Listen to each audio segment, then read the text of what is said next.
All right, welcome everyone. This is going to be class number 103 on the Torah portion of the week. So we're holding by Parshas Lech Lecha, story of Avraham. Avraham comes on the scene, and there are a lot of things going on in this parsha. He has a lot of trials here. God tells him to go away from his house, what he knows, his land, his relatives, your father's house, land I will show you. They end up in Egypt, and there's a famine. He and Lot go in their own way, and there's a whole story with Sodom and Amorah, where Avram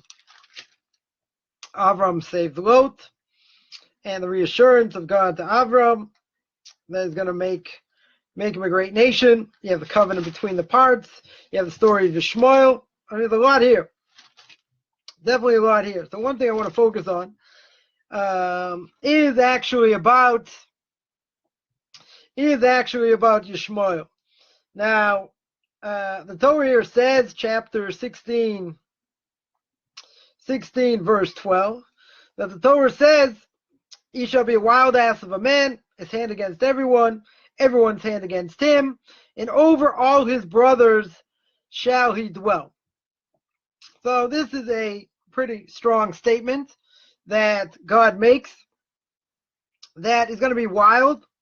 His hand's going to go against everyone. I mean, it seems like absolute prophecy here. And everyone's hand's going to be against him, and over all his brothers shall he dwell. So there are a number of things here I think definitely worth pointing out. Rashi over here says that, what does it mean, a wild ass of a man? He says he's going to love living in the desert, right? In deserts, in order to trap animals. And he's going to be a hunter. He's going to hunt.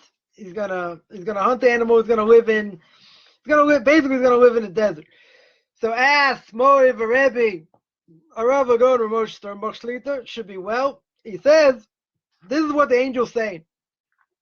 This is what the angel comes and says, that he's going to be, he's going to be this wild man of a person. So the Rebbe asks, what kind of blessing is that? Right? What kind of blessing is to say he's going to love, living in the desert. He's going to love trapping animals. He's going to love being a hunter. Right? Doesn't seem like such a great blessing. So he says, simple explanation is that it's a blessing certainly for a non-Jew, because you have to look at everybody before the Torah is given. We have to see that, the patriarchs, were they Jews? Were they Noahites? There are a lot of questions, especially if they were Jews before the Torah is given. If they did keep the entire Torah or not. In either case, Yishmael, certainly a non-Jew.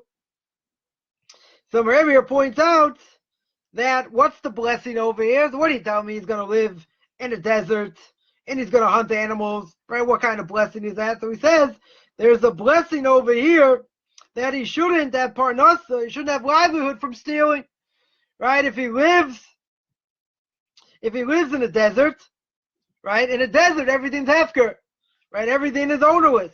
So if someone acquires something that's ownerless, it's yours, right? All you have to do is kind of like this pen. You just pick it up. It's yours. Bring it into your property, whatever the case is. So here, the first aspect is that the blessing is going to be that he's getting parnas, he's getting livelihood, not from stealing. So if he lives in a desert, there's no problem of taking what is in a desert because it's ownerless. There's nobody living there. So therefore, that is a benefit. Because again, the obvious question is, if Rashi comes along and says, gives them the blessing, this angel gives them the blessing and says, you're going to, this wild ass of a person, Yishmael, is going to trap animals. He's going to hunt and he's going to trap animals. Wow, what an unbelievable compliment. So one aspect is, it is a compliment because he's looking for livelihood in a place that's hefker, in a place that's ownerless. So that's fine, right? That's not a bad thing, certainly for a non-Jew, certainly not a bad thing at all, because anything you acquire in the desert, right, that's going to be yours. It's going to be ownerless. Again, all you have to do is acquire it, lift it up, put it in your property, whatever the case is, it's yours. It comes on the Rambam. Now the Rambam says, interesting, the Rambam brings down that it's the way of a person to go after the environment that's around him, to go after the friends, the environment, like after the custom of what people do where he lives. So therefore, says the Brisker Rav, says the name of the Rambam, that a person needs to attach himself to tzaddikim, to righteous people, and to live near wise people, always so you can learn from them. So he says, if you live in a place where the atmosphere is bad, right? Probably most places probably would be that. So if a person lives in a bad place, right, and there are people not going in the proper path, then a person shouldn't live there. Now, what do you do if it's like today? Today, everywhere, right? Everywhere a person is going to live is going to be bad, right? They're going to be negative influences. Totally negative influences. So he says, what do you do? He says, either you have that, or let's say they can't move. They can't go to a place where, it's much better, either because they can't travel there, because they're sick, or whatever the case is. In either case, maybe they can't get there. So he says that it's better to live alone. Better to sit alone, live in your own island, than be in a place going to have negative influence. The Rambam says you can't live in a place by yourself. No Jew can live on an island.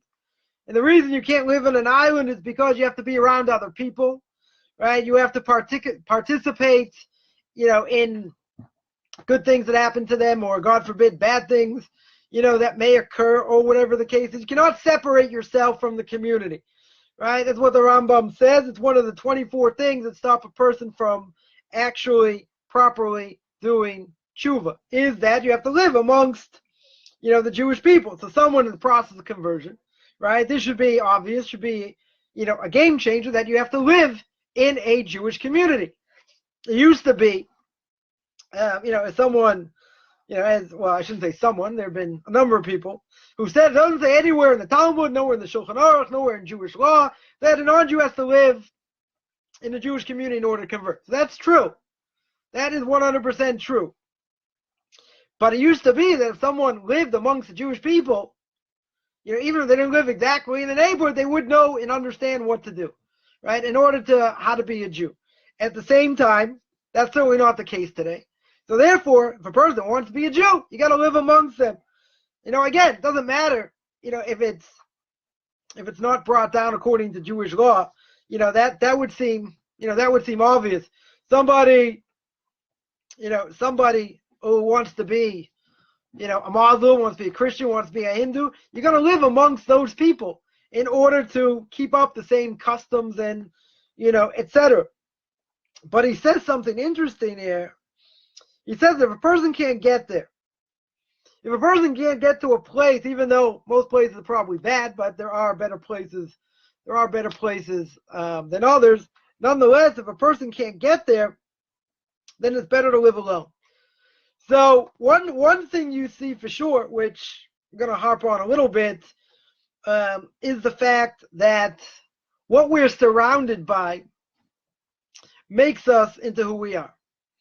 Now, that means the person can live in their own enclave, right? There are plenty of, religious communities that, they're not totally insulated. You have a few of them, in the States, but most are not totally insulated. There either be non-religious Jews or non-Jews living nearby, or whatever the case is.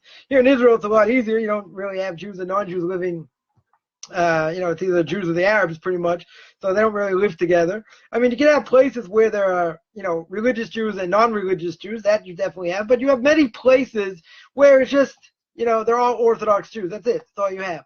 Which someone once came to visit me many years ago when I lived here. Secular Jews, they looked around and everyone, black hat or black coat or, gray coat or dark blue, whatever the case was. They look around and they say, wow, this looks like a ghetto. I said, I know, it's great, isn't it? They're like, horrified. But influence, the surrounding area, is an unbelievable thing. It doesn't mean that we're weak. That, oh, you need to be around your own people. Look how weak you are. It has nothing to do with being weak or not being weak. It has to do with the fact that the influence around us is unbelievably strong. That's why, our houses have to be strong, our communities have to be strong, and we have to be able to focus on what we need to focus on, which is 100% spirituality. You tell me you're living in the physical world. That's true. That is definitely true. But at the same time, if we associate with people that are going to probably have a negative influence on us, regardless whether they are going to be, whether we are, we may think we're going to have an influence, on them. Right? It could be we will, but they will probably have more of an influence or a negative influence on us. Now, them surrounding us can be physically, meaning the way they dress, etc. That can have an influence. Even how they talk, how they speak. Now, this means, what do you do in a situation where, let's say, a person converts or a person becomes a Baal Tshuva, let's say they return to Judaism. So their family, isn't religious, and there are negative things that, people may say or people may do. So I'm not fond 100% of saying that, you 100% have to break, from family. It doesn't have to be that way. If it gets antagonistic, if, you see that all you're going to do is argue, and they're going to tell you, why are you doing all this? You're going to fry in hell forever, kind of like the Christians will say. Or secular Jews may say, why don't you be normal? Be a regular guy. Why do you have to dress like that? Why do you have to look like that? So, I always say, though, a person does not have to be a dish rack. They don't have to be stomped on. They don't have to be walked upon. You can agree to disagree and move on. Now, in most cases, that probably doesn't work because, people are antagonistic. They feel threatened. Right? Someone once told me that, I don't like the way you dress. And I'm like, right, what's the matter with the way I dress? It's the only difference between the way I dress and the way you dress is I have a yarmulke on my head. I said, I might wear white and black or white and gray or whatever. You may wear more colored stuff. And I have tzitzis hanging out. Well, you can't really see them, but I have tzitzis hanging out. So I said, that's really the only difference. We're not really, by dress, it's not really that radically, different. But obviously the way a person dresses is not really a topic for now. But, it definitely makes a person feel a certain way, and someone's going to, look at you in that way. So I use the following example. I just give one example. I use the following example. Someone asked me this, that, oh, like, I don't like the way you dress. So I said, well, let me ask you. I said, you work for for a financial company, right? So how do people, who work, let's say, on Wall Street or, other places, how do they dress? So I said, they dress, you have to wear a suit, have to wear a tie, double-breasted, not double-breasted, whatever the case is. So I asked them, okay, that's interesting. I said, why do you have to do that? So they said, well, that's a job requirement, but I'm not I don't go by that dress. It's just for that. And I said, because normally what's the first thing a person does when they get home, right? Usually either they turn on the TV, right? That might be the second thing, or, they change their clothes, right? Because, they don't want to be all dressed up. They want to get into regular clothes, etc. So I said, I'll tell you what the difference is between me and you. I said, the difference between me and you is, I said, you dress up that way for one reason. I said, it's called money. You're dressing up, and you said it yourself, you're dressing up for the sake of your job. So you can imagine that probably wasn't such a popular thing to say. So the person turned around, and you could see like the smoke coming out of their ears, and they said like, what do you, so why do you dress up? So why do I dress up? Why do I have this uniform? I said, because God says you have to wear a uniform. Right? There's certain things you want to identify with a certain community or whatever. It's a uniform. But the difference is the uniform that we wear is for spiritual reasons. Yeah, it comes out in a physical way, but it's spiritual, right? That's the whole point. Men have their own modesty laws for men, modesty laws for women, right? But, it's a uniform. So the only difference is your uniform is for the sake of the job, the sake of money. So that says something, because the first thing a person's going to say is, well, I'm not that person. I change my clothes. Of course I change my clothes. I don't want to, get them dirty, but you want to relax. You're right. So they say, what do you do to relax? I said, I wear the same clothes. If I'm working around the house, I'll wear a different type of clothes, right? But, because I don't want to get, these other clothes ruined, which I've done before. So, a person dresses in a certain way, they think in a certain way. If a person goes to synagogue, they look different if they wear a suit or they don't wear a suit. They feel different. So there's an influence. There's a definite influence by what we're surrounded by. Not just by what we wear, by what people speak about. So does it mean I can't speak to anybody? If I have a job, I can't speak to anybody? No, of course. You have to speak, obviously you have to speak to people. But, you're probably going to want to limit, that conversation. Not everything, is permissible to speak about. There are laws of Lashon Hara, of speaking badly against others. There are things you should say, you shouldn't listen to. Sometimes it's hard to get out of certain situations. Bottom line is, if you're not living in your own enclave, it's better to live on your own. Better, according to the Rambam, it's better to live on your own in an island, even though it goes against almost everything in Torah, right? It says you're not allowed to do that. But he says if it's a choice of that or bad influence, then the bad influence is going to take over. It's going to take precedence, right? It's absolutely going to, it's going to absolutely take, it's going to take precedence over, over what we think and what we do. Because, at the end of the day, the more insulated we are, then the stronger spiritually we are. The more we bring in, right, from the outside, the more we take in from the outside, obviously that's bad. So that, not all information, is forbidden. There are plenty of people out there, that are news junkies, want to know what's going on. Most of it, is probably bad, probably depressing, and it's not going to benefit us probably in any way, but we feel this need to be, to be up to date. I have a friend of mine who always says that, if there's a war, I'll find out about it. Like, we want to be steeped in Torah. We don't want to get, distracted. We live in the physical world. Physical world is a huge distraction. So not only is it a huge distraction, it can be a negative distraction, right? So we have to be, we have to totally, we have to totally seep in. So comes on the Brisker Rav, as my Rebbe here points out. Brisker Rav says, since Yishmael gets thrown out, right, Avraham sends him out. He sends him out to a midbar, to a desert, right? That's where he goes.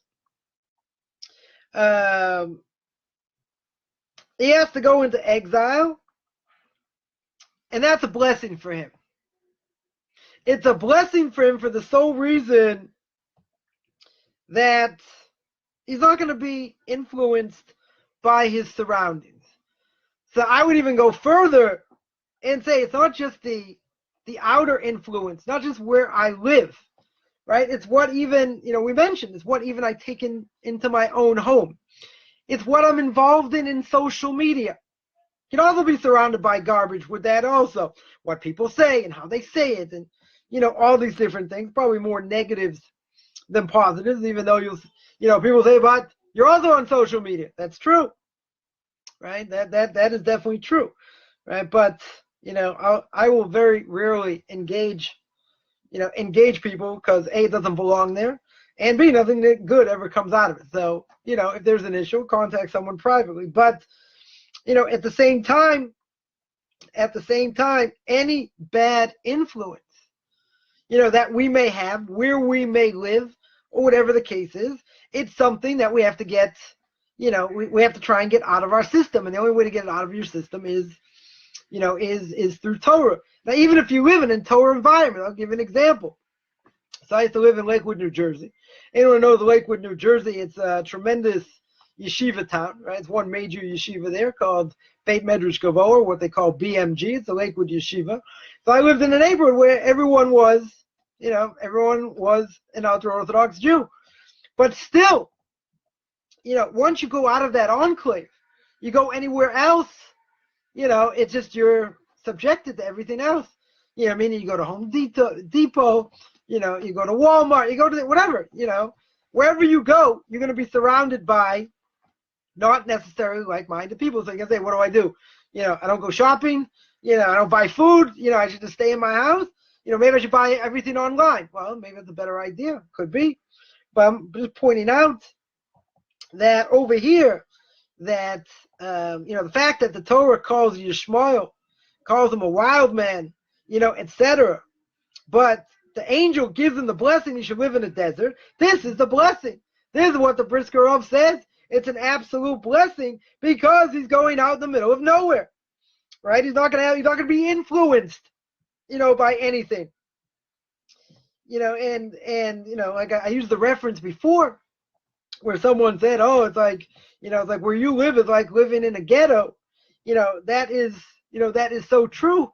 But there's nothing wrong with that because you're living amongst people that have the same values, and the values that they have, hopefully, you do have issues. There may be issues with some people, but in general, they have like-minded values. If you have like-minded values, then it's a whole different thing by living around people that think the same. Right? Someone just contacted me now recently about how hard it is to live in a place where there are no like-minded people. They want to convert and they live in the middle of nowhere. So I'm trying to help them out a little bit, but that's a major thing. It's not, you don't even have a place you can go to because everything else is just it's idolatry. It's all around you. So so that's definitely that's definitely a hard thing. Now, living around like-minded people doesn't make you a tzaddik. It doesn't necessarily make you righteous, but if a person, as my Rebbe here pointed out, lives in a place where there are righteous people, where there are Talmidei Chachamim, there are rabbinic scholars, true righteous people, you're going to grow from that. You're not going to go the other way, right? It doesn't necessarily mean you're going to be a tzaddik. It doesn't mean you're going to be righteous. At the same time, what it means is that you have a tremendous amount to be able to grow. And I can tell you, hanging out with some very, very big, rabbinic scholars, thank God, some of my stuff didn't rub off on them, and hopefully a little bit of them, rubbed off on me, but that's been a tremendous blessing, no question. No question about that. So one thing that I wanted to see, which I thought was important, and I'm always good at stating the obvious, is that the influence of what surrounds us is usually bad. So the only way to push away the bad is, a person's not going to, live on their own island. You got to deal with society, but whatever we're thrown at, we have to remember what the Torah says at all times. What I'm allowed to say, how I'm allowed to speak. From outside, doesn't matter if, it's extremely warm, and there's, there's a big line in the bank or the big line in the post office, right? So if we represent Orthodox Jews, doesn't mean you can cut in line, doesn't mean you can push, doesn't mean you can be loud, right? You have to show respect, you certainly have to do that. So we may see things we don't like, we may hear things that we don't like, but the Torah is all encompassing. It doesn't matter. Right? So even if two people are speaking, and they're speaking badly against the third person, doesn't mean you have to listen. All right, maybe they're talking loud or whatever, but a person who's thinking about something else, tune out. And even if you can't get around it and they're speaking, there's no obligation to believe what they're saying is true, right? Because even if it is true, you should still have a doubt in your mind, otherwise transgress the Torah prohibition of listening to Lashon Hara. So, the Torah is all-encompassing. It covers all situations. So we certainly have to be careful. We have to be careful where we live, what we do, and certainly, and certainly what surrounds us. Now, so that's one, that's one thing, that I wanted to hit. The other thing is really what I called this is, who is Yishmael? So there's a question here which I'll deal with. Yishmael over here is called a para Adam. A para Adam, they translate is like a wild man, like a wild ass of a man. A para is like a whatever, it's like a wild ass is what it usually what it means.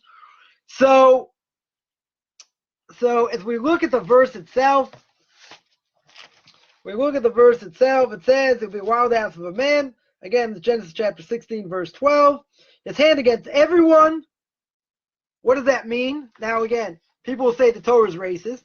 And it could be we're racist, could be we're anti-pig, could be we're anti all kinds of things. But this is what the Torah says, black and white. Torah says his hands against everyone. What does that mean? It could mean he fights against everyone. That's, if you look throughout history, that's also true. They're definitely marauders and, and fighters throughout history. But his hand against everyone could also mean that he steals. That's one of his character traits, is that he steals. Again, that's racist. That's what the Torah says. What, you want to call it racist, call it what you want. But this is part of their, this is part of their nature. Now, Sarah was greater in prophecy than Avraham. Sarah, how do we know? Because the Torah says that Avraham has to listen to Sarah. When Sarah says, I want you to throw out Yishmael, I want you to get rid of him. What was he doing? It says he was playing. What was he playing? He was involved in idolatry, in avodah zarah. And she didn't want the influence, this negative influence to be on Yitzchak, because Yitzchak is going to be the one that Avram is going to pass his spiritual legacy to. So she boots him out. Avram the Isha Chesed, the man of acts of loving kindness. So Avram was tremendously bothered by it, and God says, "Don't worry about it. Listen to Sarah, your wife. She knows what she's talking about." So the influence, the negative influence that he was going to have over Yitzchak, she nipped it in the bud and she got rid of him. Again, as cruel as it looks, Sarah knew exactly what she was doing. So that's one thing. Now, another aspect over here is the fact that he's got his hand in everything, and everyone has his hand in him. That means, now, what's his mentality? Remember, when the Torah gives names, and the Torah tells about who these people are, this is in general their character trait. Doesn't mean they can't overcome it, but this is where, this is like the source of their character trait. So what it means here is they have their hand, let's just quote it properly here. His hands against everyone, everyone's hands against him. His hands against everyone means like him against the world. It means he thinks that the world is ownerless. He can take what he wants. Everyone has a hand against him. It means he himself is ownerless. Meaning, it's like his body is ownerless. He doesn't care what happens to him. Now,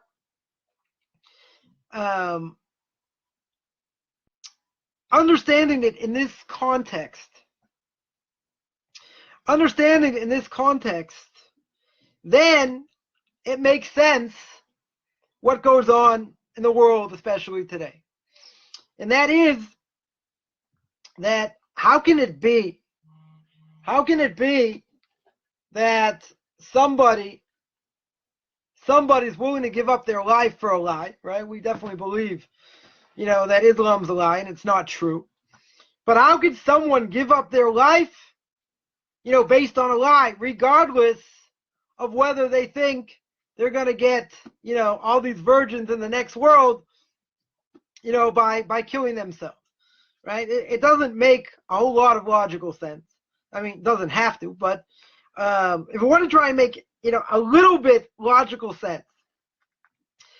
So if the Torah here says his hand is in the hand of all, and everybody has their hand in his, so that means he claims, or the character trait, the main character trait of Yishmael is the fact that he himself thinks the world is hefker.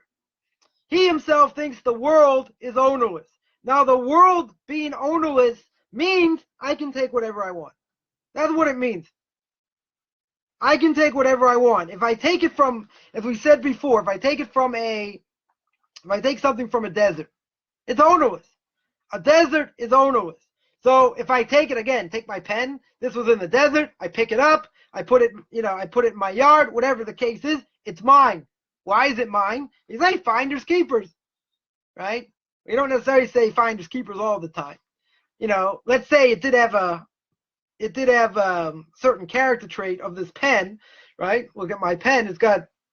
Maybe it's got my name on it. Maybe it's got some sort of sign. Someone could identify it, etc. But it was found in the middle of a desert. So the point is, anything found in a desert is yours. Why? Because the desert is ownerless. Doesn't belong to anyone. Nobody lives there. Right? Nobody lives there. So if nobody lives there, it's mine. So that's one aspect. That's the first part of the verse. That says that I have my hand in everything. That means that the whole world is ownerless. I can take what I want. Right? So it means that if they have their hand in everything, then a main part of their character trait is they take what's not theirs. They steal. Now, does it mean, you're going to go live here and say every Arab, every Muslim steals? No. Right? You're going to have people that don't. Right? But in general, it's embedded in their DNA. This is what the Torah says. It's embedded in them. Now, let's take a look at the other part of the verse. The other part of the verse says they have their hand in everything, and everyone's hands against him. So what does it mean, everyone's hands against him? Either it could mean simply they always attack him, right? Which could be because, up until, in the last 100 years, the last 100 years, the Muslims in all the world have never really had anything. They had places here and there, but they never had like full range countries and power. They lived in the deserts. They were nomads. In most history, they didn't have established places. So the fact now that you have Arab countries, that have billions of dollars because of oil, and other things, it actually, it boggles the mind, because at the end of days, right, favorite topic for most people, at the end of days, if you look in Zechariah chapter 14, which we read over Sukkot, that says it's going to be the war of Gog and Magog. So the Malbim, about more than 100 years ago, commenting there, says it's going to be a war between Edom, which is the Western world, which is Esav, which represents the Western world, against Yishmael. Against Yishmael, meaning the Arabs. So, but within the last few hundred years, or even less, this is, the Arabs not even an entity. They're living in huts in different places, but they don't have their own enclave. They don't have power. They don't have money. They don't have anything.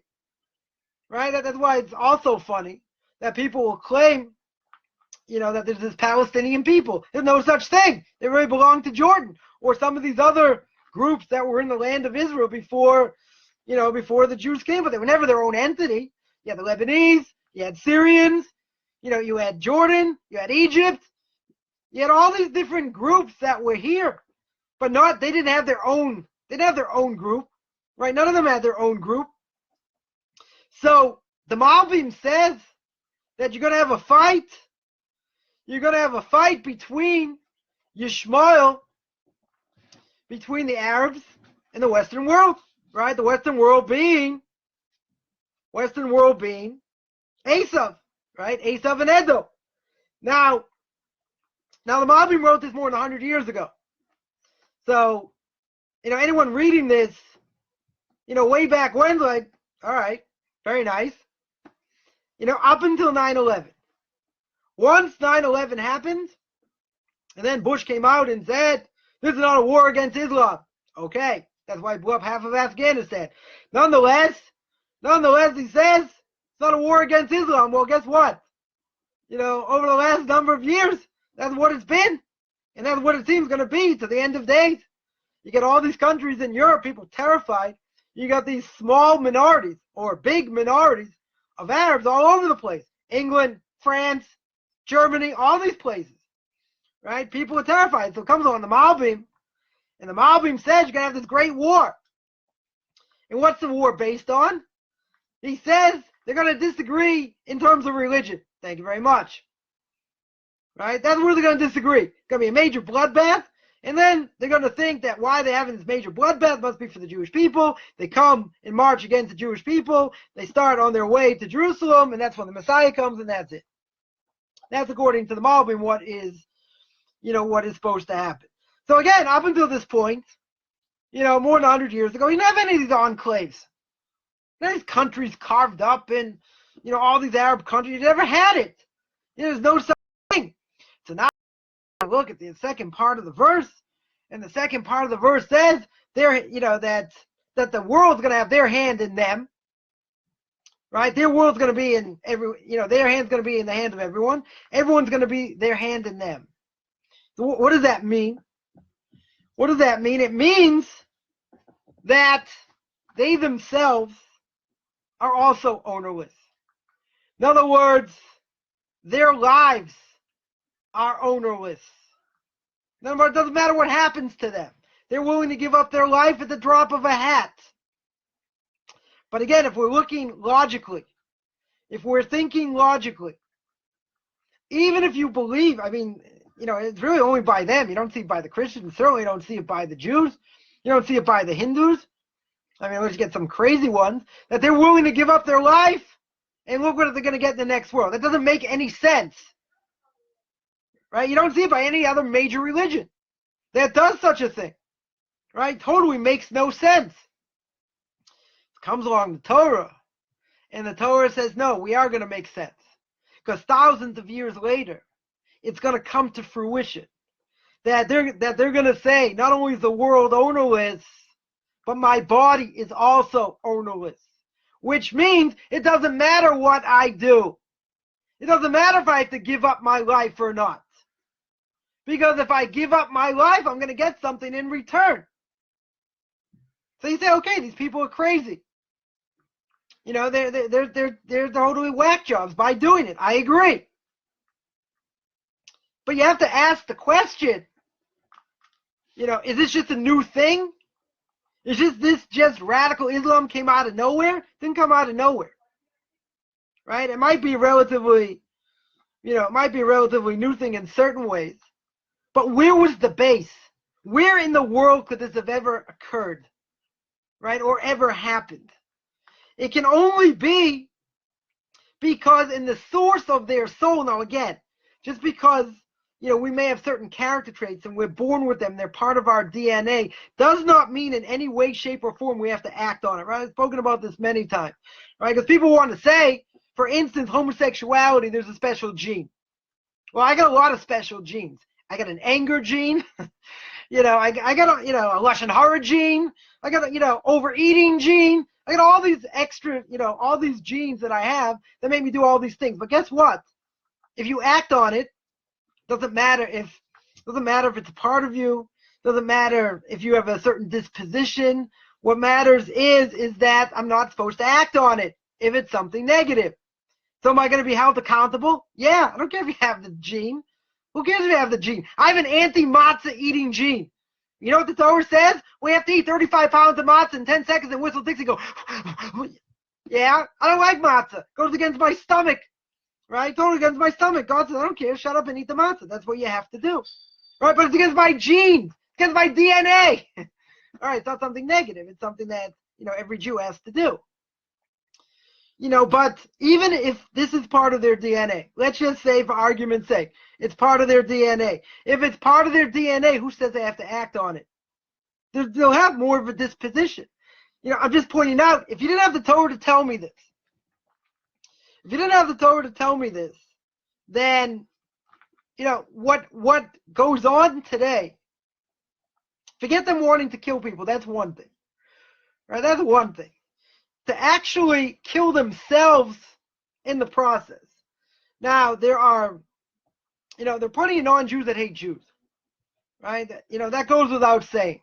And as great, I shouldn't even say great, as corrupt and morally decrepit as the Nazis, Yamach Shemam, were, and wanting to kill Jews, not one of them was willing to give up their life for that. All right, so Hitler did in the end, right? He gave up his own life because he wanted to get caught or whatever, right? But you don't hear stories, any stories, right? They hated the Jews so much that they're going to give up their life to do so. You don't see that anywhere, nowhere. Certainly not from them, and not from everywhere, not from anyone else. So, this is a very, very strange phenomenon, an extremely strange phenomenon. Again, the reason is very simple. Because it doesn't make any logical sense why that should be. If the Torah wouldn't give me this inkling, I wouldn't think so. I'll tell you another thing. Comes on the Emek Adavar. Emek Adavar is the Netziv, famous student of Naftali Tzvi Berliner, famous student, Zecher Tzadik Livrocha, may his name be blessed, student of Rav Chaim of Volozhin, right? He took over the yeshiva from Rav Chaim of Volozhin. May have heard Rav Chaim of Volozhin, famous student of the Vilna Gaon. So the Netziv over here says an amazing thing. He says, first of all, if you look at history, the Netziv says, you look at history, who are the most hospitable people in the world? The offspring of Yishmael. The Arabs.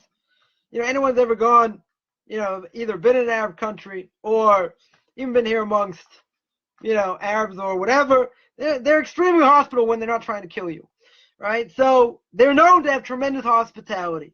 Where do they get it from? Get it from their Alta Zaidi, right?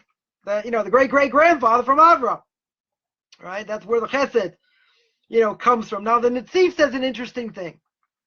The Netziv over there says that an offspring of Yishmael will never, ever fight against his own people. Now, that's a loaded statement. That's a tremendously loaded statement.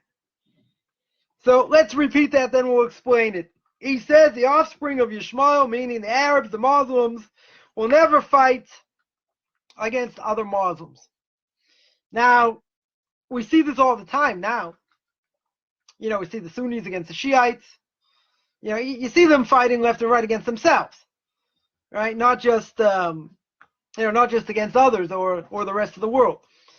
So it could be one possible explanation is that these offspring of Yishmael, if we say that when Sancheriv came and mixed up everybody. He took all the nations and mixed them all together. So if we mix them all together, like someone asked me earlier, about the Egyptians. Well, the Egyptians are not the same Egyptians today, right? The Greeks, not the same Greeks today. Everyone's mixed up. We don't know who's who. They may say, oh, we come from Yishmael and we're direct descendants, blah, blah, blah. But all the nations have been mixed up. We don't know who's who, except that the country happens to be named Egypt, right? And the country of Greece happens to be, called Greece.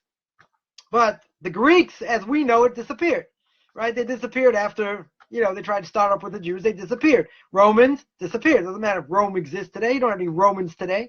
The only thing you have left is crummy architecture, right? Unless you're into architecture. But, I saw the Parthenon. I wasn't impressed. But anyway, be that as it may, these people don't exist today. So one possible explanation, for the Netziv would be that all the nations are mixed up. So you could have Sunnis fighting against Shiites, and Shiites against them, and everyone else against everyone else, right? That is definitely, one possibility. So that's one aspect.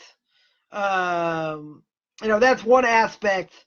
Certainly of that, but it doesn't take away of who they are, right? Because really, anyone that's ever been to an Arab's house, a tremendous, they have a tremendous amount of chesed, right? They do a tremendous amount of, have a tremendous amount of hospitality over here.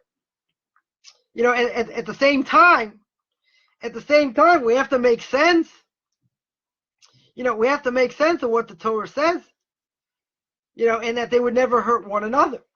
So it could be they're not from the same tribe, not from the same, not from the same line. It could be throughout history, maybe things have changed. Maybe the line may be the same, right? But maybe it's not necessarily part of their DNA anymore, and they are willing to fight against each other. But the point here, I just wanted to point that out, but the idea is what goes on, what we see today, what we see amongst the Jewish people, and what we see amongst the non-Jews. The character traits of who we are represented in what the Torah tells us, right? Jewish people, they are, they get embarrassed easily. It's a character trait of being a Jew. Person gets embarrassed easily, and they also do a tremendous amount of chesed. And they give a lot to charity. Probably bigger amounts than any other group, probably combined. So when the Torah tells us stories, of who our forefathers were, who other people were, you look at, for instance, Esav. What is Esav? Esav, is a hunter. So Esav, in the story, which we may speak about by the story of Esav and Yaakov, how first thing that Yaakov tries to do when Esav comes to 400 men is to try and give him a bribe. Right? Is try and give him a bribe. So we know from there that's the character trait of Esav to take bribes. Right? So, you see that all over, right? You see that certainly, works that way in Europe, works that way the Far East, certainly. Can work here also to a certain extent, but that is one of the character traits. That's one of the character traits of Esav, right? So they'll give the following example: that the Chofetz Chaim tells there was a decree that was made against the Jewish people, and the Chofetz Chaim sent one of his students to the king, and he told him, he said, gather together a tremendous amount of money, bring it to the king and bribe him. He said, I want you to go and bribe him. So the student of the Chofetz Chaim says, what, are you kidding? I'm going to go to the king and I'm going to tell him I want you to get rid of this decree, and you want me to go there with a bribe? So how can I go there with a bribe? How am I going to go there with a bribe? He's going to kill me. He says, don't worry. He said, just do it.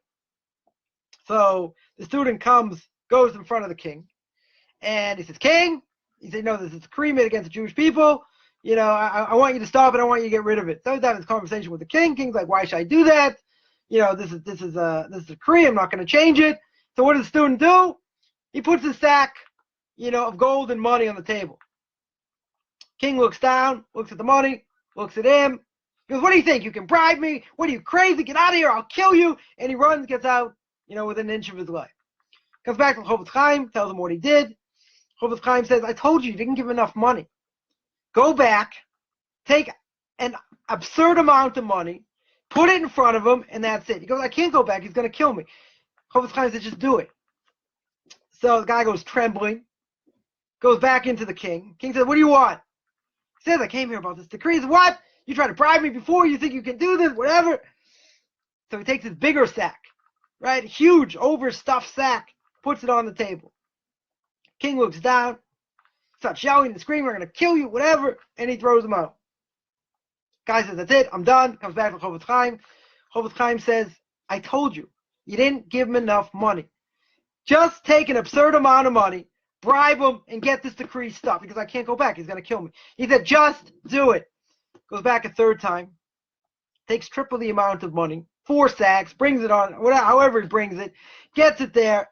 King looks at him, it's like, I'm going to kill you. How can you dare come in front of me? Look, chutzpah. Probably didn't even say the word chutzpah, but unbelievable, you come in front of me. You think you can bribe me? Who do you think you are? And he takes 4 sacks of gold and money and jewelry and all this, puts it on the king's desk. And the king's desk is like going over. It's almost like going to collapse because of so much money. King looks at him, gives him this really dirty look. And then he looks down at the money. He looks up at him, looks down at the money, looks up at him. He says, okay, I'll take care of it. He says, don't worry. By tomorrow, royal seal will go out.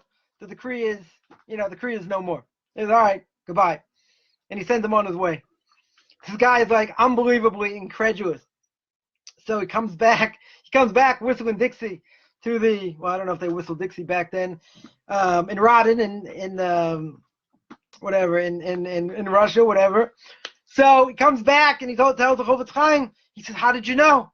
He said he bought it. I was able to bribe him. He's going to rip it up. The decree's written up. Chofetz Chaim smiles. He says, how did I know? He says, look what the Torah says. The Torah says that when Yaakov is in trouble and he sees 400 men come against him, 400 men from Esav, what's the first thing he does? He bribes him. He sends him a gift. Second thing he does, if that's not going to work, he prays. Third thing, he'll have to go to war if he has to go to war. So the Chofetz Chaim says, didn't you ever learn Chumash? Did you ever learn what the Torah said? The Torah said Esav can be bribed. How do I know? Because Yaakov did it. So if Yaakov did it, that means Esav, which means the Western world, as we know it, the offspring of Esav can be bribed. So I knew when you came back both times, you didn't give him enough money. Because if you would have given enough money, he would have uprooted the decree. Right? He would have ripped up the decree and that would have been it. But I saw you didn't give enough money. Gave enough money. That's it. It's a done deal. Now, how many times has this occurred in history? So, when we look at Chumash, this is really the whole point. When you look at Chumash in general, and you look at the stories of the tribes, of Avraham, of Yitzhak, of Yaakov, of other players that are involved, the Torah is not just telling you a story. The Torah is telling you what's going to be for life, till the end of time. These are the character traits that are going to be in these people. This is what they're going to represent. Does it mean that even if they are programmed like that DNA, they're going to act on it? They're going to be exactly the way they should be? Absolutely not. Right? There are plenty of Jews that don't do anything. They're more like non-Jews than Jews.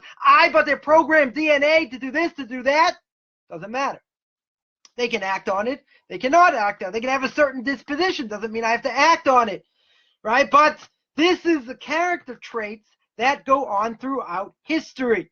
It doesn't change. Now, when things do change, right, as the Netziv says, that the Muslims are not going to fight against each other. People of Yishmael are not going to fight against each other. Okay, but if that's for all generations, and that's their character trait, they will never fight against their own, then what do you see today? Then we have to come up with a different explanation of what's going on today. So that we answered. But, at the same time, just because the person has that disposition, in no way means that I have to act on that. But, as we mentioned, it needs further clarification. When the Torah speaks about Yishmael and what he does, right? How can it be in today's day and age they're gonna act on that? Or does that mean what they're doing today has that connection? So if they look at their lives, just back to the point here, the second point anyway, is that if they look at their lives as being ownerless, their lives being ownerless means it doesn't matter what they do. It doesn't matter if they blow themselves up because they don't care. Because they think that in the afterlife they're going to get this, that, and the other thing. And that's why they're doing what they're doing. They believe in the bigger cause, most of them brainwashed. Totally. But, they'll believe in that bigger cause.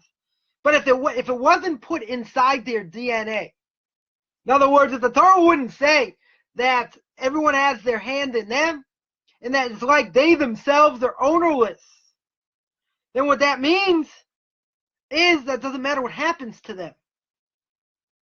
Now, there could be, many other explanations, of what this means. But I think it gives a drop, maybe a little more than a drop, a drop of insight, of why that, why that possibly, could be. Because when we go through, this cycle, going through the Torah portion of the week, and we go through, the book of Exodus, right? It's where we're starting from. So we go through these stories, and we see who the Jewish people are. We see their makeup. Then we're going to go to the book of Exodus. We're going to see the fact that the Jewish people go down to Egypt and what happens to them, and the building the Mishkan and all that. But this is not just a history book, right? It tells the history of the Jewish people that's true and where they came from. But what our forefathers went through, they put those character traits into the heart of future generations, of the Jewish people. To give one example, speaking about Abraham, I'll end with this, that the Torah says that he came from Ur Kasdim. Ur Kasdim is really Mesopotamia. And when he came out of Ur Kasdim, the Rashi says, and others bring down, that he was thrown in a fiery furnace and he came out unscathed. Now, Avraham had a lot of trials and tribulations, right? He had a tremendous amount of things that he went through. But because he went through them and he succeeded in them, it didn't just solidify his legacy. We spoke about that at the beginning, right? The last of the trials by the binding of Isaac, that solidified his legacy, even though he was 9 for 9 up until this point. He didn't need to go through it. The Ramban says over there that the reason he had to go through it is to solidify his legacy. And if he was 9 for 9, he wouldn't have solidified his legacy, right? It doesn't make any sense. So, unreached potential is still unreached potential. So at the end of the day, what happened was he had to go through this in order to reach that full potential. Now, the fact that he went through all these trials and tribulations, because the Torah calls him Avraham HaIvri. Most people make the mistake and call him Abraham the Jew, right? But he wasn't Jewish at this point. I mean, some people said he kept the Torah before it was given, etc. But, when did he become a Jew? When did anybody become a Jew? He becomes a Jew only when the Torah is given, right? That's when the Jewish people come. It's only when the Torah is given. So what is Avraham HaIvri? What does it mean? It means Abraham on the other side. On the other side means he's on one side of the world because he brought absolute monotheism to the world. And everyone else, had their pocket god. They're like, here's Bob. Don't leave home without him. Oh, Bob, how you doing? Huh? Right? So everyone believed in idols. And he said, no, there's a God. Everything makes sense. He created the world. He did this. Right? Everything's organized. They thought he was crazy. So he was on one side of the world and everyone else on the other. So that being said, he put into the world the ability to withstand trials and tribulations. Now, we may not always succeed. We may not always succeed in our trials and tribulations. We may fail. That could be. Even so, if it wasn't for Avraham and Yitzhak and Yaakov who went through these trials and tribulations and put the ability to withstand all kinds of things, there's no way we could do it. Anybody could do it. Someone who converts to Judaism, let's say, has problems with family, with communities, with rabbis, with this. It's a hard thing. We go through all kinds of things. But see, we're only able to do it because someone put that imprint, that spiritual imprint in the world. So when you have someone who went through a fiery furnace and came out of it, he put it through all generations. People should be able to go through trials and tribulations and succeed. Does it mean we'll always succeed? Surely not. Right? It gives us the ability to go through tests. So one of my rabbis always tells me, different things I've gone through in my own life, that he says, look, you're Avraham. You got to be like Avraham. I'm like, what, are you kidding? I have to be like Avraham.